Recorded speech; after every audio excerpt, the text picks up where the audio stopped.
Hola amigos y hermanos, que Dios les bendiga. Feliz día, feliz sábado también. Estamos felices de estar acá con mi querida Jime. Jime no había estado con nosotros sábados anteriores y por eso hoy queremos presentarla, porque ella quería estar con nosotros saludando a todas las personas que están con nosotros a través de Verdad Adventista, como dice Jime. ¿Cómo estás? ¿Cómo te sentís en esta mañana de sábado, Jime? Bien. ¿Estás feliz? Sí. Contale a todos los amigos que nos ven qué es lo que más te gusta del día sábado, porque el día tiene 24 horas. Imagínate, Jime, todo lo que podemos hacer en 24 horas. 24 horas es bastante tiempo y Dios nos da vida, nos regala 24 horas todos los días. Y este día son 24 horas especiales, porque son 24 horas del sábado y son horas santas y benditas. Así que compartí con los demás niños y con las personas que nos ven qué te gusta más de estas 24 horas del sábado. Las 24 horas del sábado. ¿Qué es lo que más te gusta? Contanos. Lo que más me gusta, ser amable. Ser amable. A Jimena le gusta ser amable en sábado. ¿Qué más te gusta hacer en sábado, Jimena? Cuando me voy a acostar siempre oro por Dios. Ajá. ¿Y cuando vas a comer el desayuno, el almuerzo? Oro otra vez. Orás, exacto. ¿Y qué más haces en sábado? En sábado, cuando vamos a la iglesia, pues escucho la predicación que está dando. Ajá. Y aprendo mucho más. Vaya, qué bueno. Entonces, yo en esta mañana quiero invitar a todos los niños como Jime y a los adultos a que aprendan a ser como Jime, que los sábados va a la iglesia porque es el día del Señor, el día que Él instituyó para adorarlo. Pero no solamente va por ir Jimena, sino que Jimena pone atención, disfruta del tema, disfruta de la música cuando le cantamos a Jehová, y también Jimena ora y le gusta ser amable en sábado, orar en sábado por los alimentos y por todas las cosas. Así que muchas gracias, Jime. ¿Te hacía falta estar acá grabando videos con nosotros? Sí. ¿Sí? Sí. ¿Te gusta Verdad Adventista? Sí. Vaya, yo quiero decirles a las personas que nos ven a estas horas de la mañana que este día vamos a compartir un tema muy importante. El tema se llama calvinismo. El tema se llama calvinismo. ¿Cómo se llama? Calvinismo. Calvinismo. Y el hermano Will Morán será el predicador que va a llevar hoy la palabra de Dios a través del tema titulado calvinismo. Queremos enviarle así un grande abrazo a todos los niños en el mundo, a todos los adultos en el mundo, a las familias que están conectadas con el Ministerio Verdad Adventista. Tenemos más de 17,000 seguidores en nuestra página de Facebook Verdad Adventista. En YouTube tenemos más de 7,830 suscriptores en nuestro canal de YouTube, así que les agradecemos a todos ellos y también a nuestros... Por estarnos apoyando. Así es. Y cuando se meten a YouTube, ¿qué hace la gente? ¿Verdad que se suscribe? Sí, se suscribe a Verdad Adventista. Ajá. ¿Y qué encuentran en Verdad Adventista en el canal de YouTube, Jime? Pues encuentran los videos de Chovitito. Ajá. Y los tuyos. Ajá. Y también otros. También hay música, Sí. hay películas, hay predicaciones, hay cantos tan bonitos. Cantos de los videos que ahorita acaban de subir. Ajá. Así que les invitamos a que se metan a... Verdad Adventista. ¿A dónde? En YouTube. Ajá. Y una vez se han metido al canal, ¿qué tienen que hacer? ¿Qué tienen que hacer? Contarle a la gente. El botón que uno tiene que presionar, ¿cómo se llama?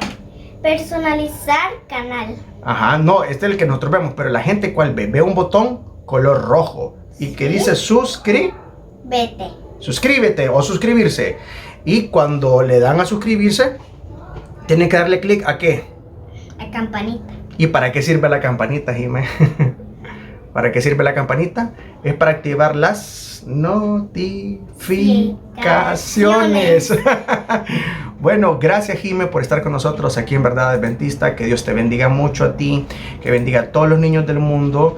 Y ahora, ¿te parece si oramos? Sí. Porque vamos a compartir la palabra de Dios con las personas. ¿Verdad que tú vas a compartir un versículo? Sí. Sí, vaya, entonces vamos a orar para abrir la palabra de Dios. Inclinemos el rostro. Señor Jesús, que tú moras en los cielos, en este santo sábado te damos gracias porque eres bueno y nos permites abrir tu palabra. Antes de iniciar con el tema de este día, te pedimos que por favor nos ayudes al momento de abrir tu palabra. Todo esto te lo pedimos en el santo nombre de Cristo Jesús. Amén. ¿Sabes, Jimé, por qué es importante orar antes de abrir la Biblia? ¿Por qué? Porque Jesús nos ayuda a entenderla de la manera correcta. Y tú tienes hoy una cita bíblica que quieres compartir con los niños, ¿verdad? Sí. Yo voy a decir dónde está ubicada la cita bíblica y tú la vas a leer, ¿ok? Sí. La cita bíblica está ubicada en la Biblia, en el último libro de la Biblia. ¿Sabes cómo se llama el último libro? ¿Cómo? El último libro de la Biblia se llama Apocalipsis y es un libro de naturaleza profética. Entonces, la cita bíblica que Jimé va a compartir hoy con todos los niños del mundo y sus padres, la encontramos en ese libro, en el libro profético que se llama Apocalipsis, pero en el capítulo 14 y versículo 7. A ver, Jimé, decinos cómo dice ese versículo bonito. Decía a gran voz: temed a Dios y dadle gloria, porque la hora de su juicio ha llegado. A adorar a aquel que hizo el cielo y la tierra, el mar y las fuentes de las aguas. Qué bonito y qué importante. Dice la palabra de Dios: adorad a aquel que hizo el cielo y la tierra. Y darle gloria. Y darle gloria, porque al Creador es al que necesitamos adorar. Solo se puede adorar al Creador. ¿De qué? De todas las cosas. El que hizo el cielo, el que hizo la tierra, el mar y las fuentes de agua. ¿Y quién es el Creador de todas las cosas, Jimé? Dios. Únicamente Dios. Y es tan importante la adoración que cuando estemos en el reino de los cielos junto a Jesús, vamos a seguir adorando a Jehová por toda la eternidad. ¿Y sabes en qué día vamos a adorar? ¿En qué? ¿En qué día crees tú que vamos a adorar? En sábado. ¿Por qué en sábado? En sábado porque... Porque es el día del Señor, es el día de Dios. Y vamos a hablar de Dios. Así como lo dice Isaías 66, 23. Y le vamos a leer juntos, ¿verdad? 1, 2, 3. Y de mes en mes y de sábado en sábado vendrán todos a adorar delante de mí. Dice Jehová. ¿Quién lo dijo? Jehová. Así que así va a ser por la eternidad, para siempre, que todos van a ir de mes en mes y de sábado en sábado a adorar a nuestro Dios. Nos vamos ya, Jimé. Sí, adiós. Que Dios les bendiga. Feliz sábado. Feliz sábado. Bienvenidos una vez más al estudio bíblico que nos toca esta semana. Como siempre, la intención del estudio es doble. Es contribuir a la salvación de todos. Y junto con eso, es exaltar el honor de Dios. Es decir, reivindicar su carácter, que ha sido distorsionado por las ideas que ha propagado el enemigo. Esta mañana, pues, les invito para que juntos estudiemos lo que la palabra del Señor nos enseña. Y para eso necesitamos, como siempre, la iluminación por parte del Santo Espíritu del Señor. Oramos. Bondadoso Padre, entendemos que si no fuese por tu Santo Espíritu, nuestras mentes tan pequeñas no podrían comprender tus verdades eternas y profundas. Por eso hoy suplicamos que nos concedas la gracia de la presencia de tu Espíritu para considerar tu santa palabra. Y Dios, que tu palabra sea semilla que caiga en tierra fértil y produzca abundante fruto para tu gloria y para nuestra salvación. En el nombre precioso de Jesús lo suplicamos. Amén. En la secuencia de las 7 iglesias de Apocalipsis que encontramos en los capítulos 2 y 3, a la iglesia de Sardis, que corresponde con la época de la Reforma Protestante, aunque fue un movimiento religioso muy importante en la historia para recuperar el conocimiento del Evangelio, se le dice que no fue perfecto. Esto es importante porque nos dice claramente que el conocimiento del Evangelio es progresivo. En esa época de la historia se recuperaron algunas verdades bíblicas, pero no todas, sino que faltaban otras y bueno, a través de la historia Dios seguiría concediendo más luz y perfeccionando el conocimiento del Evangelio. Ahora, ¿por qué el movimiento de la Reforma no fue perfecto? Vea usted lo que dice Apocalipsis, el capítulo 3 y los versos 1 al 3, cuando se refiere a la iglesia de Sardis, que, repito, es la que corresponde simbólicamente a la etapa de la historia de la Reforma Protestante. Dice así: escribe al ángel de la iglesia en Sardis, el que tiene los 7 espíritus de Dios y las 7 estrellas, dice esto: yo conozco tus obras, que tienes nombre de que vives y estás muerto. O sea, había una incoherencia. O sea, tenía un nombre bueno, interesante. Sin embargo, sus obras no correspondían con eso. Por eso dice: tienes nombre de que vives y estás muerto. Sé vigilante y afirma las otras cosas que están para morir, porque no he hallado tus obras perfectas delante de Dios.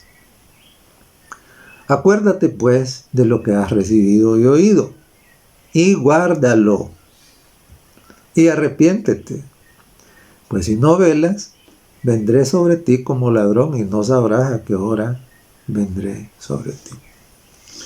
El Señor Jesucristo estaba diciendo a Sardis, al cristianismo en el tiempo de la Reforma Protestante, estaba diciendo: no he hallado tus obras perfectas delante de Dios. Y está diciendo que tienes nombre de que vives y estás muerto. Ahora, no estoy desacreditando la Reforma. Como dije antes, la Reforma sirvió para recuperar verdades importantísimas. Y gracias a Dios por eso.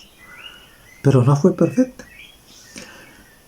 ¿Por qué sus obras no fueron perfectas delante de Dios? ¿Por qué tenían nombre de que viven, pero estaban muertos? Porque ocurre de que a veces cuando los seres humanos nos entusiasmamos con alguna cosa, podemos correr el peligro de llevarla a extremos que no son sanos. Y algo parecido ocurrió en esa época. El entusiasmo por la sola gracia llevó a rechazar en muchos casos la clara enseñanza de la Biblia y aceptar enseñanzas que son de consecuencias bastante trágicas. Entonces, quiero hacer referencia en esta ocasión precisamente a lo que ocurrió en el siglo XVII en lo que hoy es Holanda. Ahí se llevó a cabo un famoso sínodo, conocido como el sínodo o el concilio de Dort. En este concilio se enfrentaron 2 corrientes del protestantismo europeo. Una corriente era el calvinismo, es decir, las ideas que tenían como fundamento lo que se llamó los institutos de Calvino. y el arminianismo. Arminianismo eran las ideas de Jacobo Arminio, un profesor de la Universidad de Leiden, que desafió el calvinismo. Es decir, el arminianismo y el calvinismo eran opuestos. ¿Y cuál era la diferencia fundamental entre estos dos pensamientos teológicos? La diferencia fundamental estaba en que Arminio decía que Dios nos ha dotado a nosotros como seres morales libres la capacidad de escoger, y que nosotros precisamente en uso de nuestro libre albedrío podemos decidir aceptar el plan de salvación establecido por Dios o rechazarlo. Ese era Arminio, ¿verdad? Pero Calvino decía de que no, que la soberanía de Dios escoge, y que Dios salva a los que Él quiere y condena a los que Él quiere, y que el hombre no puede escoger nada. Eso es lo que decía Calvino. Entonces, claro, el sínodo de Dort fue convocado precisamente para resolver la situación. Desafortunadamente, el sínodo de Dort no fue un evento en el que se cumplieran las cosas con toda libertad, se discutiera en relación con la palabra de Dios, sino que fue un evento en donde se mezcló la política. Y precisamente debido a la hegemonía política de los calvinistas, el concilio condenó el arminianismo. Los arminianos asistieron al concilio de Dort como acusados. Y de 80 sesiones que se llevaron a cabo durante los 7 meses que duró el concilio, los arminianos no tuvieron absolutamente ninguna participación en las primeras 22 sesiones. Ellos no tenían un puesto en el concilio, sino que ellos estaban afuera, y cuando iban a pedirle cuentas a alguien, lo invitaban a entrar. Entonces, claro, era claro que el veredicto estaba echado de antemano. Esto fue muy parecido al juicio que le hicieron a Jesús. Jesús estaba condenado de antemano. Al entrar el concilio, simple y sencillamente fue una cosa formal en la que de antemano él ya había sido condenado, y eso es lo mismo que pasó con los arminianos en el concilio de Dort. El arminianismo estaba condenado de antemano. La hegemonía política y los intereses económicos de los líderes religiosos asociados con los líderes políticos ya estaba decidido cuál iba a ser el resultado, ¿no? Y entonces obviamente el calvinismo fue, digamos, afirmado. El calvinismo fue afirmado, y debido a la influencia de los diferentes colegios teológicos en Europa, el calvinismo se propagó por toda Europa. Y digo desafortunadamente, ya voy a explicar por qué. Esto llegó a ser el pensamiento protestante dominante en la mayoría de los países, al punto que la mayoría de los movimientos o iglesias evangélicas en la actualidad tienen una herencia calvinista. Y repito, sin ánimo de querer hacer daño a nadie, sino al contrario, sino de presentar lo que la Biblia dice. Entonces esto ha tenido consecuencias trágicas. Entonces vamos a mirar un poco, pues, por qué es que estoy diciendo que el pensamiento calvinista, que forma parte de la base teológica de muchas iglesias en la actualidad, tiene consecuencias trágicas, es precisamente porque no se conforma con lo que la Biblia dice. En realidad, Jacobo Arminio tenía razón, Calvino no la tenía. Y vamos a verlo por qué. El problema más grave de las doctrinas calvinistas es que desacredita a Dios. Entonces, claro, el Evangelio no tiene solamente el propósito de salvarnos de ir al infierno, ¿no? de meternos en el cielo, por decirlo de alguna manera. No solamente tiene ese propósito, sino que tiene el propósito de dar la gloria a Dios, y a menudo esto no se entiende bien, ¿verdad? Dar la gloria a Dios significa que el mundo conozca el verdadero carácter de Dios, el cual ha sido calumniado, ha sido desfigurado y ha sido distorsionado. Por eso la Biblia insiste en que si comemos o bebemos o cualquier cosa que hagamos, la hagamos para la gloria de Dios, es decir, el honor de Dios, la honra de Dios, el carácter de Dios debe ser reivindicado, ¿no? O sea, el mundo debe conocer la realidad acerca de Dios. Entonces, claro, el Satanás precisamente se convierte en Satanás, que quiere decir adversario, porque él inició una corriente de calumnias acerca de Dios y comenzó a decir cosas de Dios que no eran. Y entonces engañó a la tercera parte de los ángeles, ¿no? Y ha engañado a buena parte del mundo precisamente. Y entonces, claro, las creencias calvinistas no reivindican el honor de Dios, sino que distorsionan el carácter de Dios. Y precisamente por eso es que Juan Wesley, más o menos también de la misma época de la Reforma protestante, calificó las creencias calvinistas como blasfémicas, ¿verdad? Y además de que, por eso, ¿no? Porque distorsiona el carácter de Dios. Entonces dijo Wesley, esto es blasfemia. Pero además de eso, también ocurre de que promueve una forma de vivir en la que el pecado, pues sí, se vuelve irrelevante y no establece la santidad como la meta de vida de todo cristiano. Entonces, usted podría estar pensando, pero ¿cómo es posible? ¿Cómo es posible que haya un evangelio, entre comillas, porque eso no es el evangelio eterno, pero hay un evangelio tan difundido que promueva ese tipo de cosas?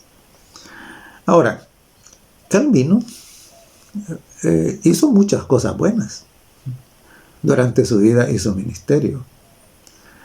Por ejemplo, una de ellas fue hacer de Ginebra una ciudad de refugio para los protestantes que eran perseguidos en la Europa católica, ¿no? En aquel tiempo, precisamente, aceptar la Biblia como la única regla de fe era un acto casi criminal, ¿no? En el que era objeto de persecución e incluso riesgo de morir en la hoguera, ¿no? Si uno, ¿cómo se llama? Hacía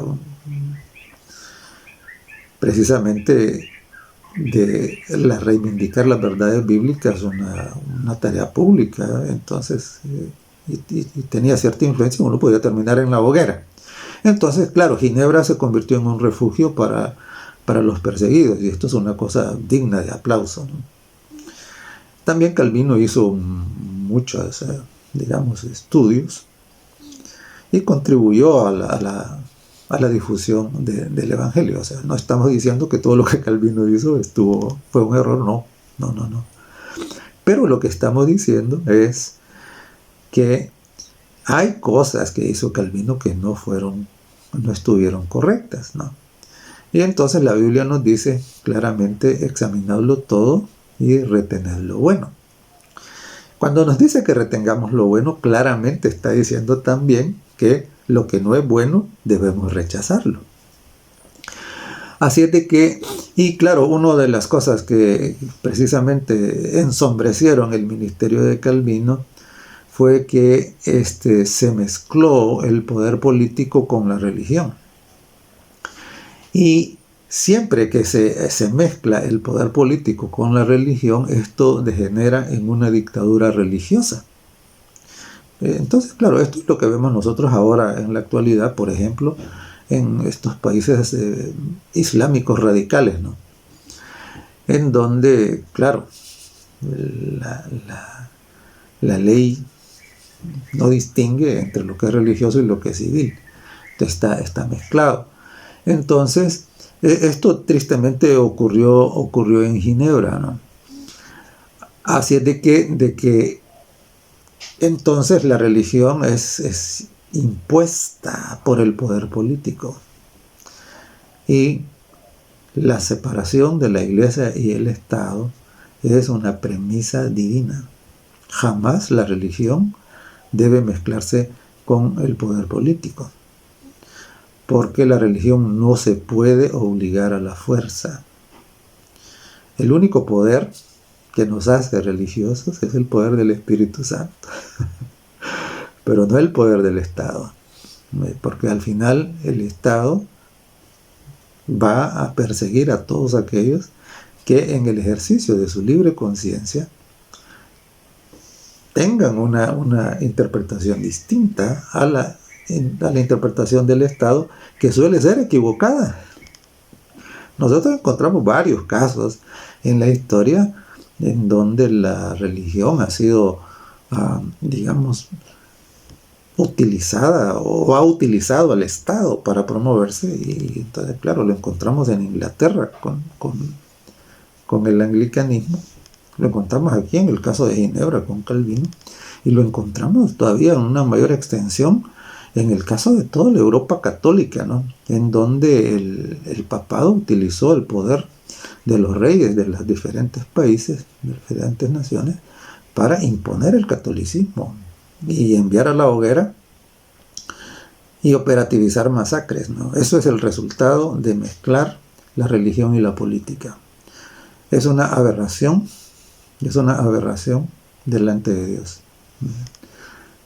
Y claro, recuerden, Dios, cuando establece la nación, el pueblo, encargado de llevar el conocimiento de la verdad a todo el mundo, estableció 2 líderes separados.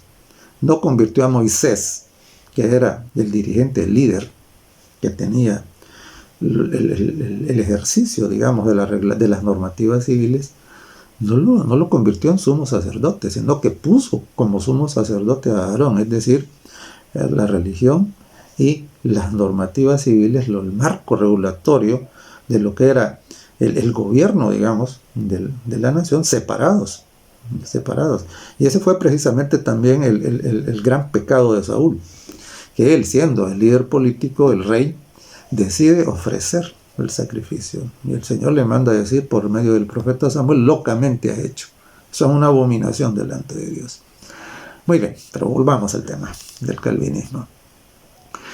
Entonces, claro, como siempre hemos insistido en este espacio del estudio bíblico, la Biblia es la piedra de toque para toda afirmación religiosa. Las afirmaciones religiosas no deben juzgarse por la persona que los origina. No importa cuán encumbrado erudito pueda ser o cuán insignificante ante el mundo pueda ser. Eso no debe ser el motivo para discriminar o aceptar algo, no. Sino que para identificar los aciertos o desaciertos de cualquier proposición teológica, lo que tenemos que hacer es compararlos con la Sagrada Escritura.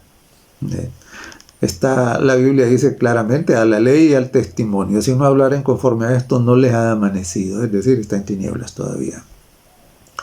Entonces, ante el cuestionamiento de Jacobo Arminio, el calvinismo resumió las creencias fundamentales en 5 puntos. ¿Cuáles eran estos 5 puntos? El primero, predestinación. El segundo, la total depravación del ser humano. Esto significa que el ser humano no tiene nada bueno, que el ser humano nace precisamente con tendencias hacia el mal, hacia el pecado. El tercero es la elección incondicional. Es decir, Dios escoge quién se va a salvar sin ninguna condición. O sea, el ser humano no hace nada, sino que Dios dice, este se va a salvar. Y esto tiene también como parte de este punto la expiación o la salvación limitada solo para los escogidos. Para los no escogidos la salvación o la sangre de Jesucristo no sirve para nada. Como resultado también, consecuencia de esto, el cuarto punto es lo que es dado en llamar la gracia irresistible. Es decir, si Dios le escogió a usted para salvación, usted no puede hacer nada. Simple y sencillamente Dios lo va a salvar y usted no puede resistir eso. Y claro, la lógica, consecuencia final de todo esto es el quinto punto, que es la idea de que una vez salvo, porque Dios lo escogió, siempre es salvo. Usted no puede perder la salvación. Entonces, estos eran como los 5 puntos en los cuales se resumió precisamente como resultado del Concilio de Dort la posición de la teología calvinista, ¿no? Entonces, claro, ahora, estos son, ahora, solo los he mencionado. Ahora vamos a mirarlos un poco con más detalle para ver cuál es su coherencia con la Sagrada Escritura, ¿no? Que es al final lo que determina si una cosa es válida o no lo es. Veamos primero el tema de la predestinación. El calvinismo afirma que como Dios es soberano, entonces Él crea, o sea, entiende como predestinación al estilo griego, ¿no? La predestinación al estilo griego es que una persona cuando nace tiene un destino marcado y absolutamente nada ni nadie puede evitar que ese destino se cumpla. Esa es la predestinación al estilo griego. Esto era lo que pensaba Calvino. Entonces él decía que Dios creaba a algunas personas para salvación y que Él ha creado a otras personas para condenación. Que a estas que fueron creadas para salvación, fueron creadas para que ellas disfruten de la bienaventuranza de la vida eterna, ¿no? En el cielo, por supuesto. Pero que los que fueron creados para condenación, estos precisamente fueron creados para sufrir eternamente en el infierno. Que todo depende de la voluntad de Dios porque Él es el soberano. Y que el ser humano no tiene nada que hacer. Es decir, si Dios lo creó a usted para pasar eternamente en el infierno, simple y sencillamente usted no puede hacer nada, eso no se puede cambiar.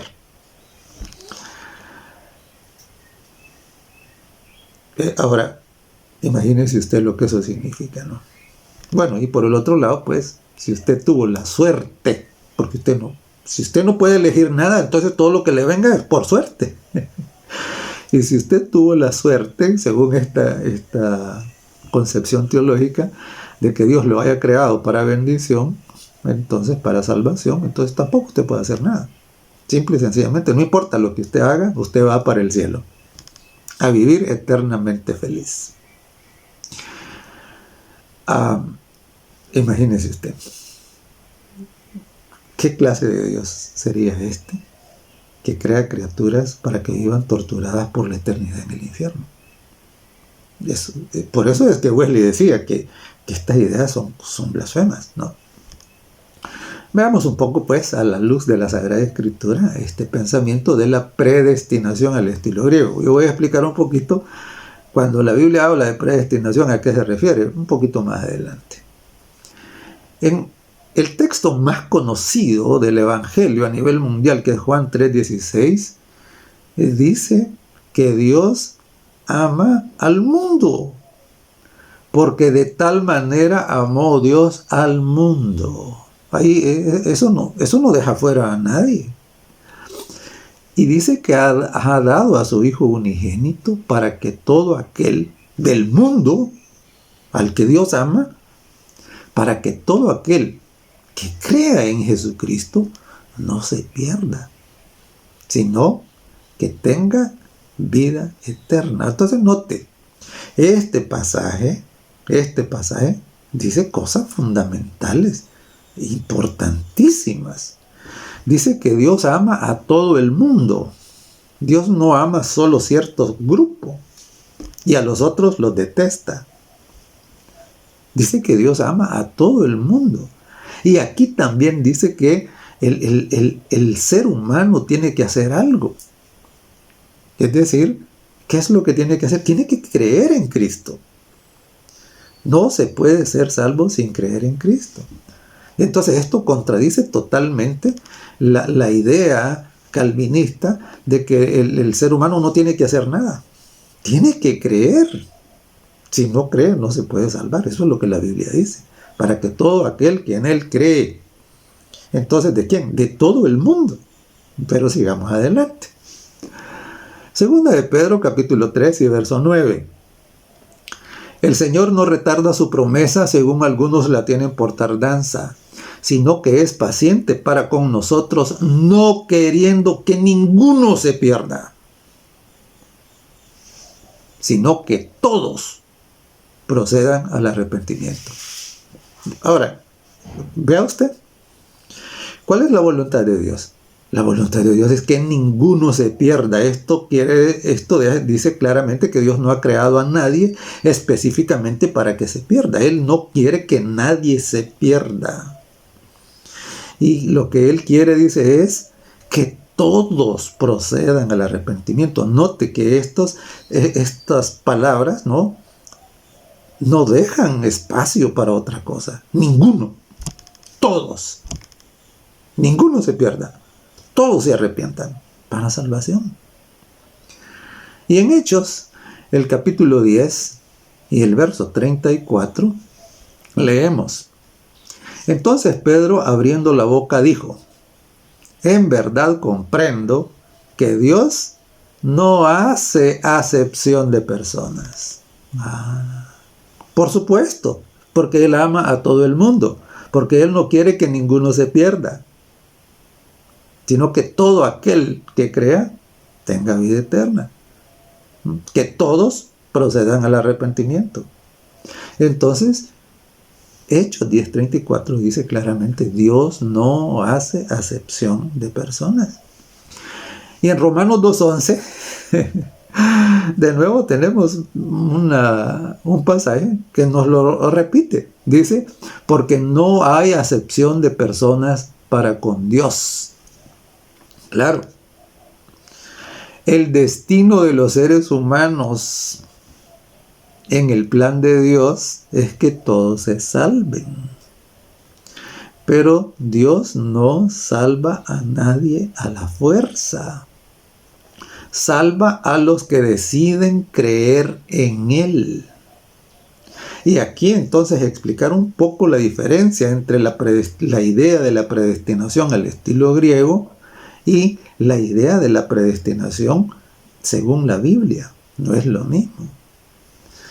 Ya comenté que la predestinación al estilo griego es esa predestinación en donde el destino es irrevocable y nada puede alterar eso. Pero esa no es la predestinación de la que la Biblia habla. La predestinación de la que la Biblia habla es, lo voy a ilustrar comparándolo con un viaje, ¿no? Cuando usted toma un avión y entonces la aeromoza le pregunta: ¿destino final? Le dice.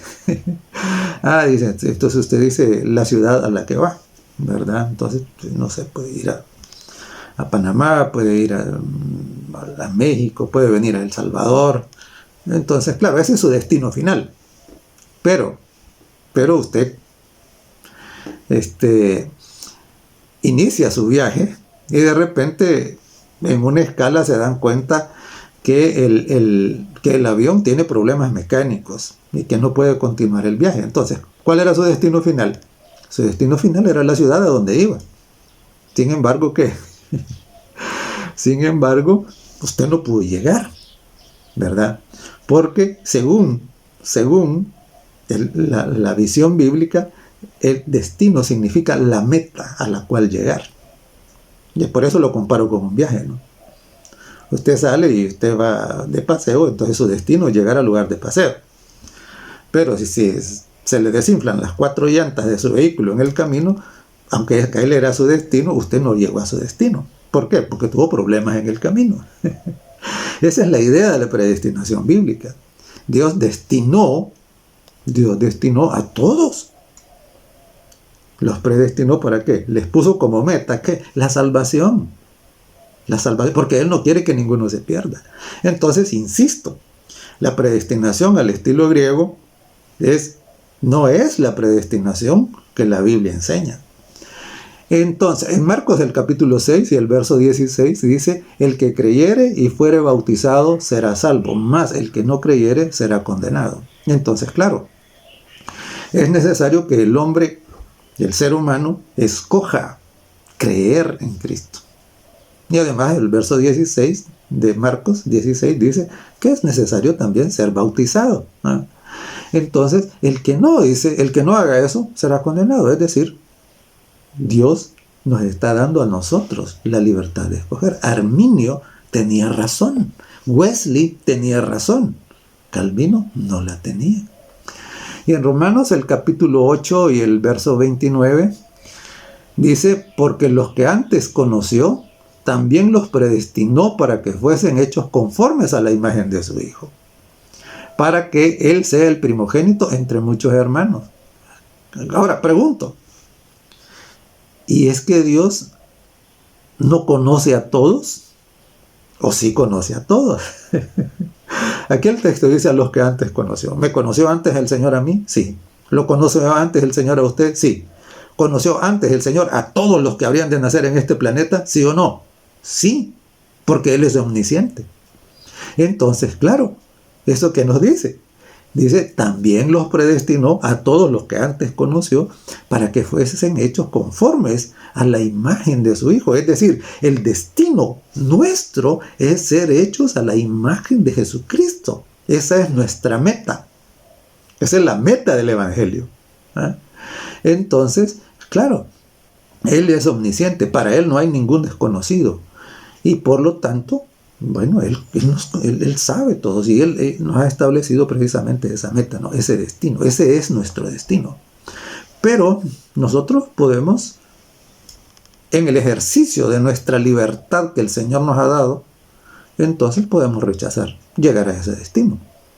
Retomando otra vez la parábola del viaje para ilustrar esto del destino, puede ser que el vehículo donde yo esté viajando para esa ciudad que era mi destino, al final yo decida detener el vehículo y bajarme del vehículo, y entonces, aunque aquel era mi destino, yo me bajo a medio camino, y aunque aquel era mi destino, ya no llego a él, porque yo ya no quise llegar.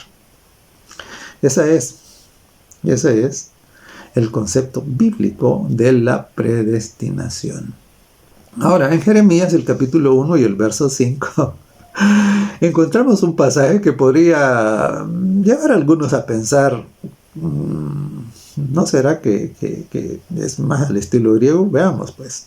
Jeremías 1:5 dice: antes que te formase en el vientre, ahora note, te conocí, dice. Claro, Él nos conoce a todos cuando estamos en el vientre. Y antes de que nacieses, dice, te santifiqué. Te di por profeta a las naciones. Entonces, expliquemos un poquito cómo es esto. Cuando nosotros, antes de nacer, ya Dios nos conoce, porque Él conoce el futuro.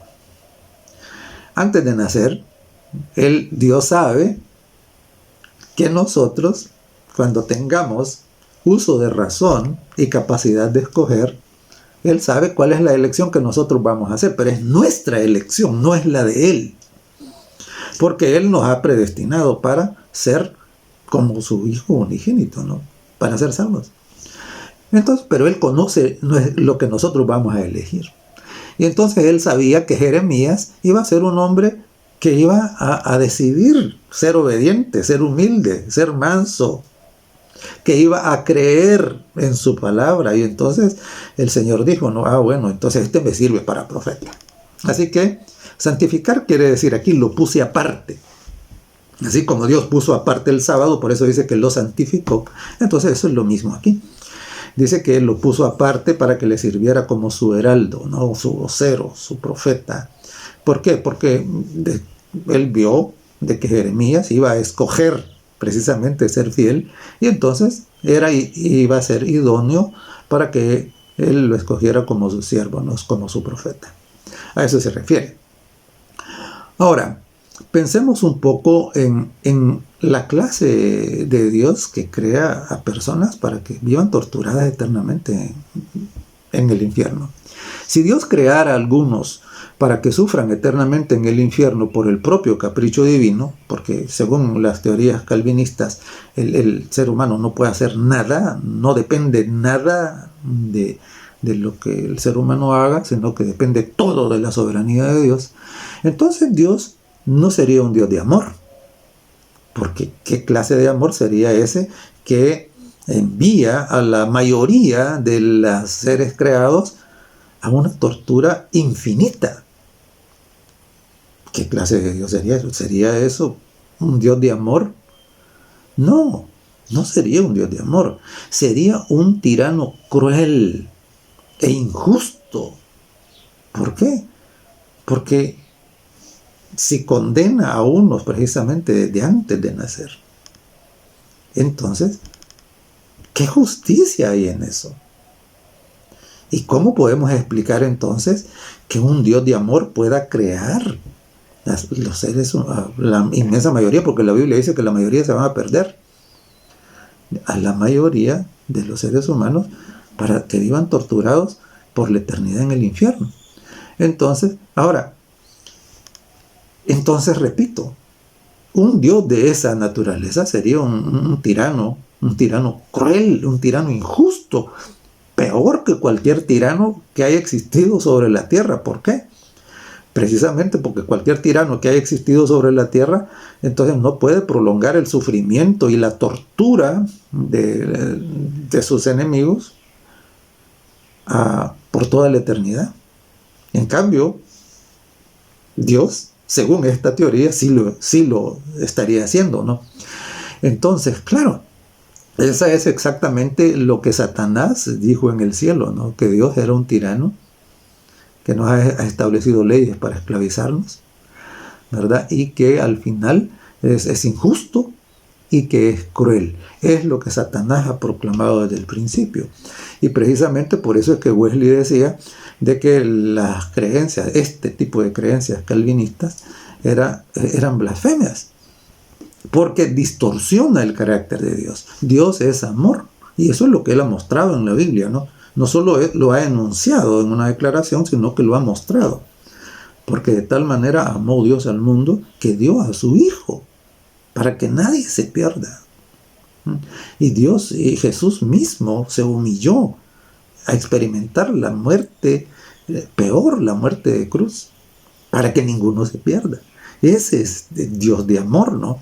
No es un Dios cruel, no es un Dios tiránico, no es un Dios injusto. Entonces, ¿quién puede amar de todo corazón, con todas sus fuerzas y con toda su mente, a un Dios que se deleita en la tortura eterna de personas que no tienen nada que ver, que no escogieron eso? Entonces, claro, esa predestinación absolutamente falsa, ¿no? Basado en esa premisa falsa y antibíblica, se agregan las otras afirmaciones, ¿no? La elección incondicional. La elección incondicional precisamente es que no hay ninguna precondición, simplemente es la soberanía de Dios la que dice, bueno, yo voy a salvar a estos y a estos no, punto. Ahí se acabó. ¿Ve? O sea, no importa lo que alguien haga o deje de hacer, ¿verdad? Dios va a salvar a los que Él dijo que son sus elegidos y que va a condenar a los que dijo que son sus condenados, los que no son elegidos.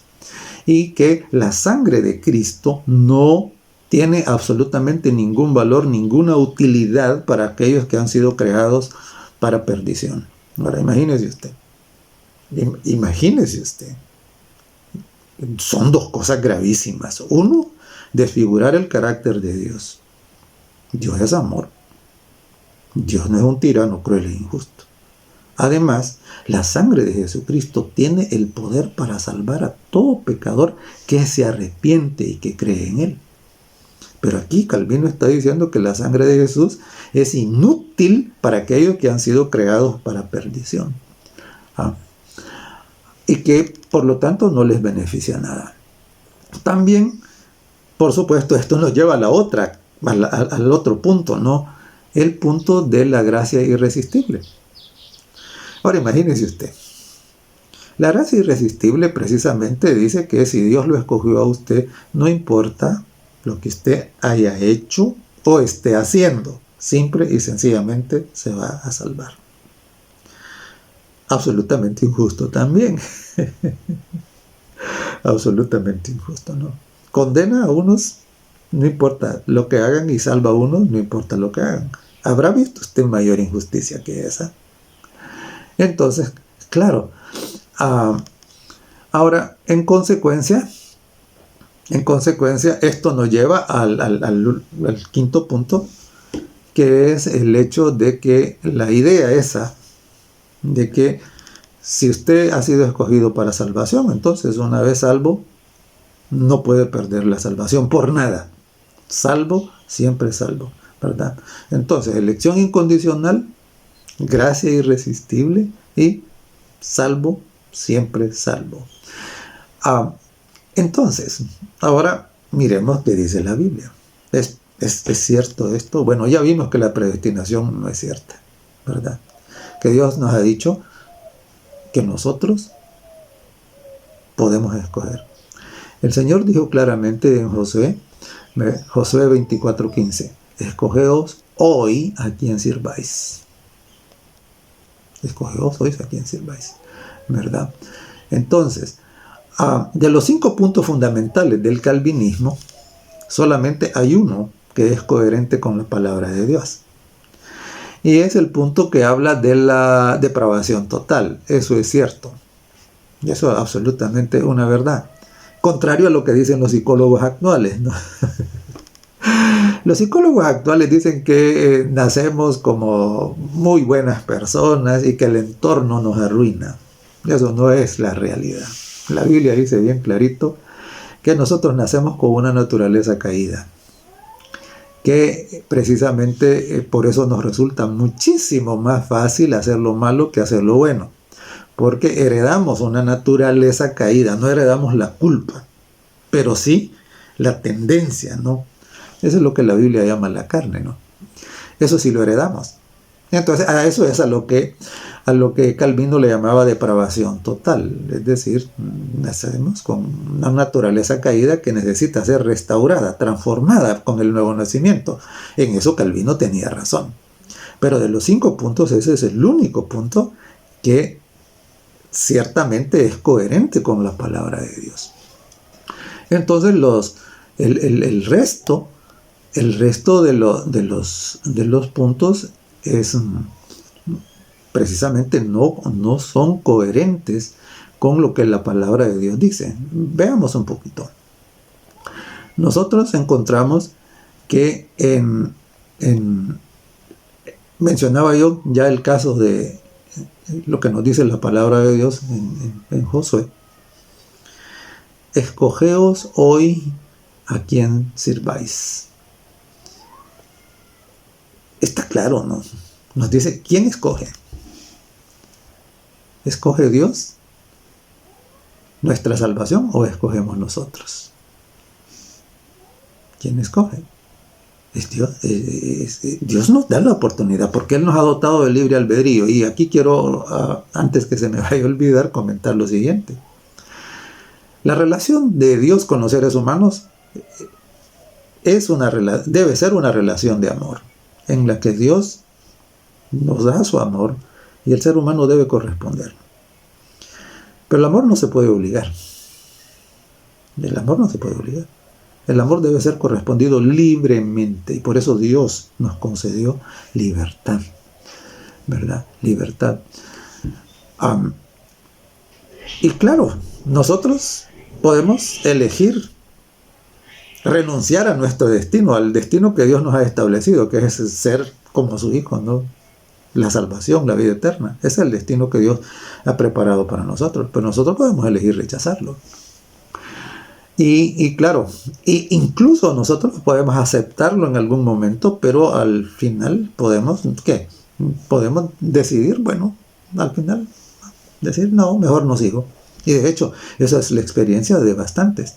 En 1 Corintios 10:12, mire lo que dice. Dice, así que el que piensa estar firme, mire que no caiga. Entonces aquí no hay tal cosa de gracia irresistible o incondicional. No, aquí Dios dice, mire, el que piensa estar firme, o sea, que el que ya está salvo, mire que no caiga, dice. O sea, permanezca en la salvación. Y en 1 Corintios 15, versos del 1 al 2, dice, además os declaro, hermanos, el evangelio que os he predicado, el cual también recibisteis, en el cual perseveráis, por el cual asimismo, si retenéis la palabra que os he predicado, sois salvos. Si no creísteis en vano. Entonces, hay una condición. La condición es creer, la condición es retener la palabra. Es decir, mantener la fe. Si no, dice, creíste en vano. Y en Ezequiel, en el capítulo 33 y en el verso 13 dice, cuando yo dijere al justo, de cierto vivirás, o sea, está salvo. Salvo. Entonces, y él, confiado en su justicia, en su salvación, hiciere iniquidad, todas sus justicias no serán recordadas, sino que morirá por su iniquidad que hizo. Entonces, sí, claro, salvo, siempre salvo, no hay respaldo en la Biblia, ¿verdad? Aquí está diciendo, puede ser que usted haya venido a Jesús, lo haya aceptado, entonces, al aceptar a Jesús aceptamos la salvación, pero en el momento en que usted se aparta de Jesús y lo abandona, lo traiciona, lo deja, abandona el camino de la fe, abandona la palabra, en ese momento que usted pierde, ¿verdad? Dice también en el verso 18 del mismo capítulo 33 de Ezequiel, cuando el justo se apartare de su justicia e hiciere iniquidad, morirá por ello. No. Y claro, y en Gálatas el capítulo 5 y el verso 4 escrito está, de Cristo os desligasteis. Ahora es interesante, hermanos, porque desligarse quiere decir de que antes estuvo ligado, o sea, estuvo con Él, estuvo en comunión con Él, lo había aceptado, ¿no? Eso. Usted no se puede desligar de algo con lo que nunca ha estado ligado. Entonces dice, de Cristo os desligasteis los que por la ley os justificáis. Y oiga lo que dice, de la gracia habéis caído. Entonces, no hay tal cosa como gracia irresistible, ¿no? No hay tal cosa como salvación incondicional. No hay tal cosa como salvos, siempre salvos. Dice claramente, de la gracia habéis caído. Entonces, claro, todo esto contradice la noción calvinista de la gracia irresistible, ¿no? En Mateo, el capítulo 10 y el verso 22, el Señor Jesucristo nos hizo una advertencia. Claro. En un mundo en donde la corrupción, la degeneración, la degradación y el pecado reinan, entonces la santidad, la honestidad, no se ve bien, desentona. Desentona, ¿no? Porque es contracorriente. Y por eso Jesús en Mateo 10:22 dijo así, y seréis aborrecidos de todos por causa de mi nombre. Así que no le extrañe. Mas, dijo él, el que persevere hasta el fin, ese será salvo. Entonces, ¿salvo siempre salvo? No. No, Jesús dice, si persevera hasta el fin, sí. Pero si no persevera, o sea, si no sigue en el vehículo hasta el destino final, sino que se baja antes, entonces se pierde. Entonces dice, el que persevere hasta el fin, este será salvo. Y en 1 Corintios 9, 26 y 27, el gran apóstol Pablo dice así, Así que yo de esta manera corro, no como a la aventura. De esta manera peleo, no como quien golpea al aire, sino que golpeo mi cuerpo y lo pongo en servidumbre. ¿Qué quiere decir eso?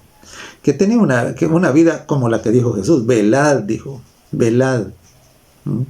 Una vida de vigilancia, una vida de dominio propio, para mantener la fe, para mantenerse en el camino, para mantenerse en comunión con Cristo.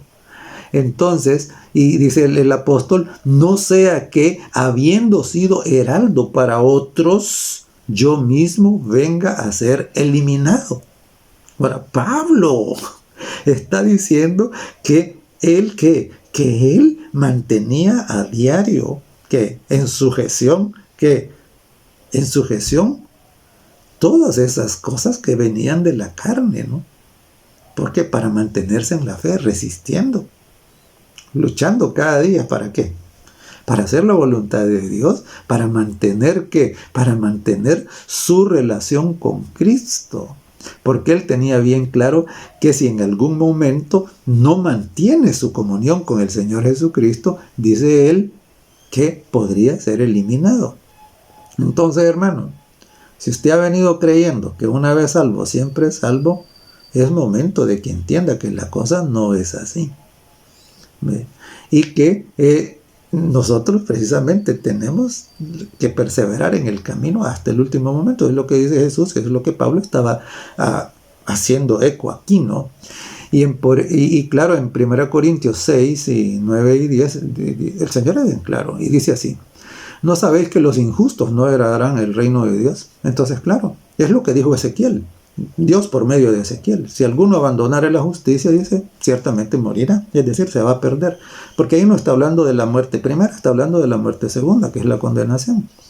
Entonces aquí también dice, ¿no? 1 Corintios 6, 9, ¿no sabéis que los injustos no heredarán el reino de Dios? No erréis, dice. Entonces, alguien puede creer que está salvo, pero aquí dice, ni los fornicarios, ni los idólatras, ni los adúlteros, ni los afeminados, ni los que se echan con varones, ni los ladrones, ni los avaros, ni los borrachos, ni los maldicientes, ni los estafadores heredarán el reino de Dios.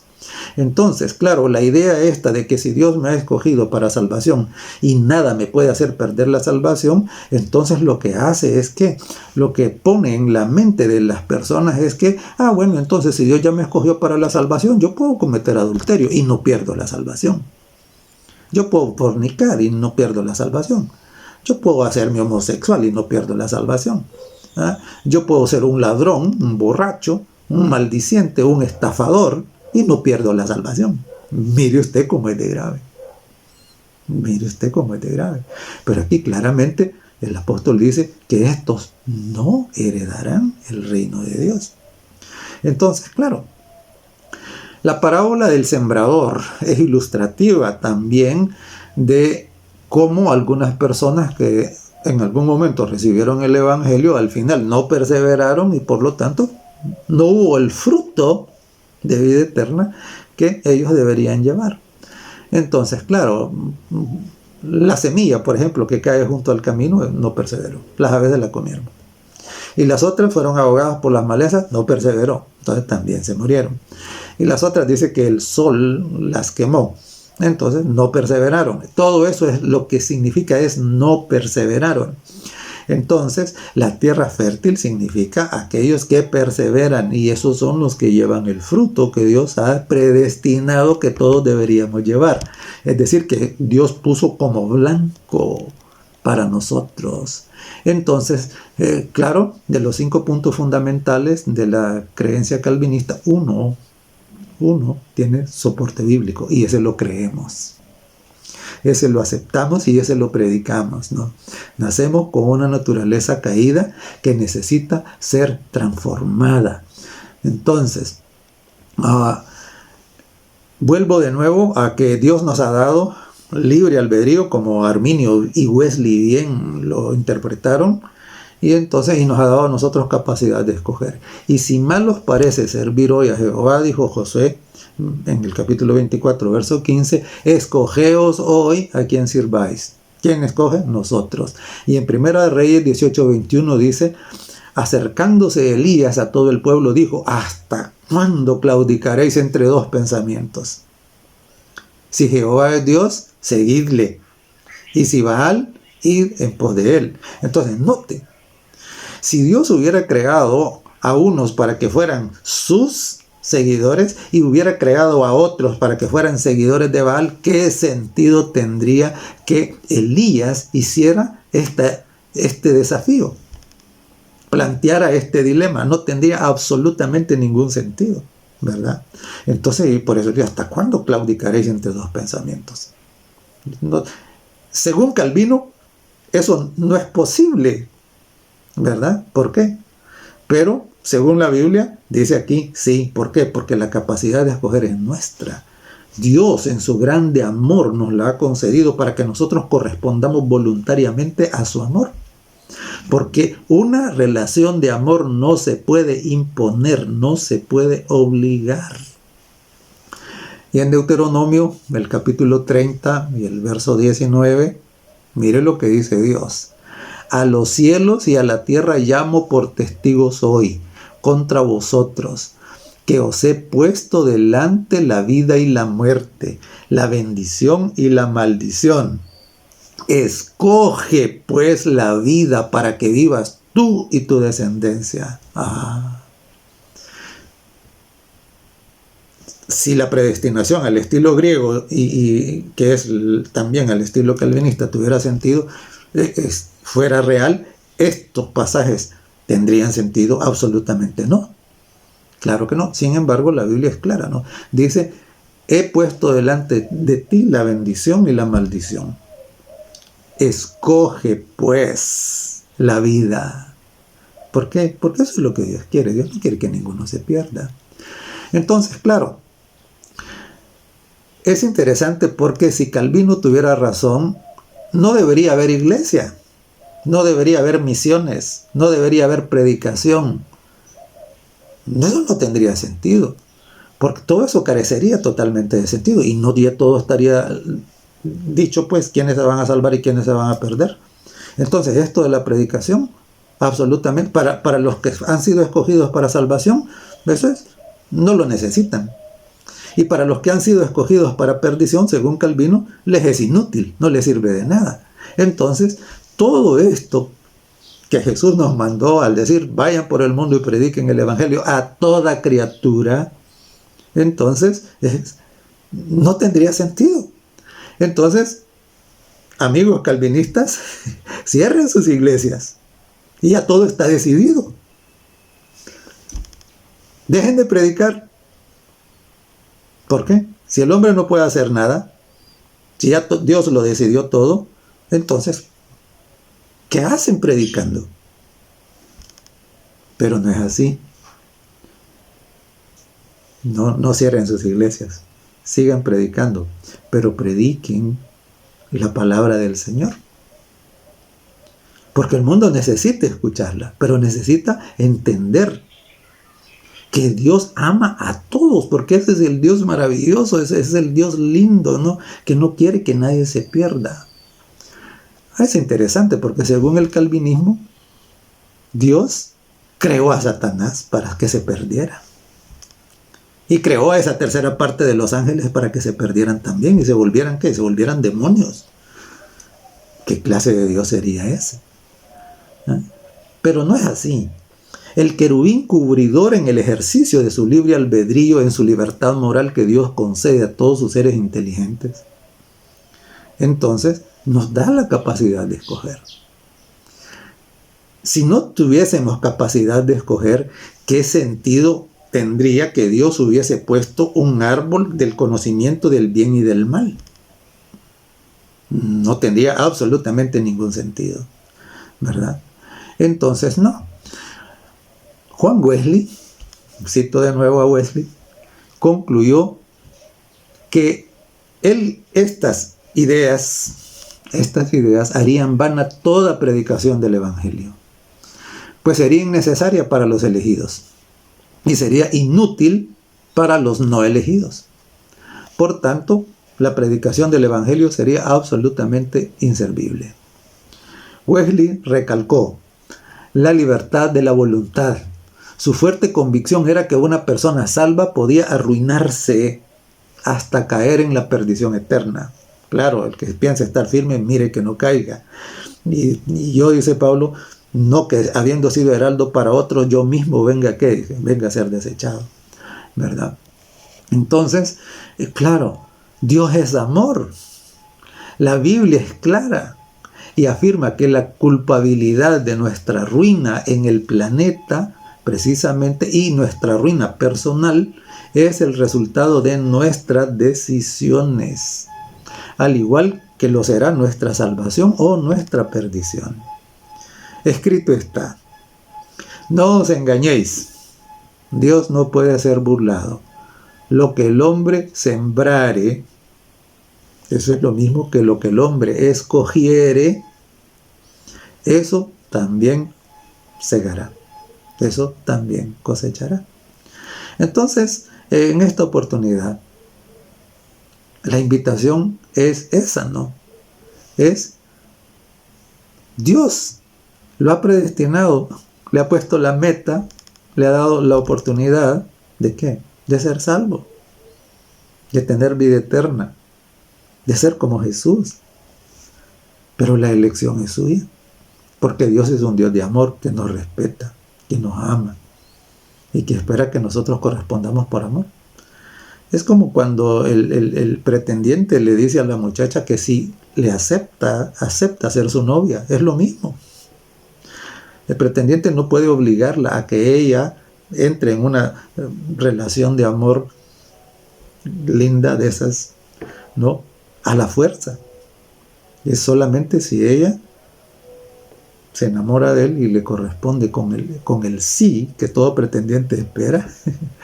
Igual, Dios espera también el sí de parte suya.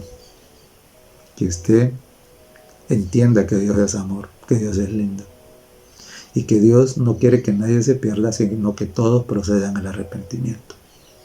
No espere más. Dígale sí a Jesús. Recíbalo como su único y suficiente Salvador. Y no lo abandone nunca hasta llegar a la meta final que Dios estableció. Que Dios nos bendiga. Bondadoso Padre, agradecemos porque eres Dios maravilloso, Dios lindo. Y que ciertamente podemos amarte con toda nuestra mente, todo nuestro corazón y todas nuestras fuerzas. Señor, bendice a cada uno. Ayúdenos para creer y confiar en tu palabra hasta el último momento de nuestra vida o hasta la segunda venida de Jesús, si es que estamos vivos en ese momento. En su nombre te lo suplicamos todo. Amén.